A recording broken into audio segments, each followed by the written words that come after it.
wife, Fran. Fran, in about a half 100 words, how would you describe your husband? Well, he's very competitive, easy to live with, a poor loser, a good husband,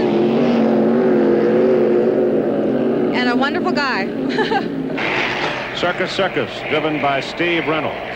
Comments earlier from his wife, Linda. Linda, when your husband's on the water, do you ever worry? Oh, certainly. But I have faith in his driving. I have faith in the design of the boat, and I know that it'll bring him back. He's had a few close calls.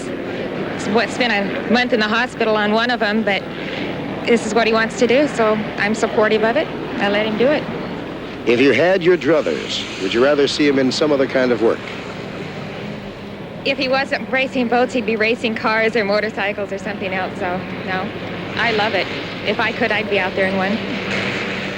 Traditionally, there are 2 cannons fired prior to the start of a race, a 5-minute gun and a 1-minute gun. This is such an important period of time because it is here where your basic decisions have to be made. Decisions that can be so very important. In fact, determine the ultimate outcome. Jim talked with Steve Reynolds about this.